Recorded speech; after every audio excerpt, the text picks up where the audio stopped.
محمد الرسول اللہ، محمد اللہ کے رسول ہیں. تو یہ آیت کریمہ کا بھی جز ہے، اور جو ہے یہاں سے آیت کریمہ شروع ہوتی ہے، اور یہ ہمارے کلمے کا بھی جز ہے، لا الہ الا اللہ محمد الرسول اللہ. اللہ کے سوا کوئی معبود نہیں، محمد الرسول اللہ، محمد اللہ کے رسول ہیں صلی اللہ تعالی علیہ وسلم. یہ کلمہ جو ہے ہمارے ایمان کی بھی پہچان ہے، اور یہ کلمہ جو ہے ذکر میں بھی بولا جاتا ہے، ذکر میں بھی پڑھا جاتا ہے، اس کا ذکر بھی کیا جاتا ہے.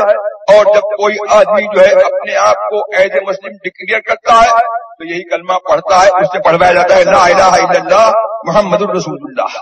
تو میں پوچھتا ہوں کہ اس میں جو ہے یہ دو پارٹ میں رکھے گئے ہیں، لا الہ الا اللہ محمد الرسول اللہ، اللہ کے سوا کوئی معبود نہیں، محمد الرسول اللہ، محمد اللہ کے رسول ہیں صلی اللہ تعالی وسلم. تو اس جو ہے ہم نے جب کلمے پر غور کیا تو ہم کو معلوم پڑا کہ کلمے والے کون ہیں، وہ وسیلے والے ہیں. کلمہ بتا رہا ہے ہم کو کہ جب تک محمد کا وسیلہ نہیں ہوگا ایمان نہیں ہوگا.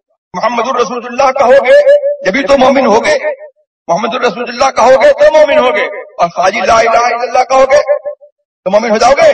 نہیں ہوگے نا. تو محمد الرسول اللہ جو ہے ویریفائی کر رہا ہے کہ یہ وسیلے والوں کا مسلک جو ہے وہی جو ہے وہ صحیح سچا مسلک ہے اور وہی صحیح دین ہے.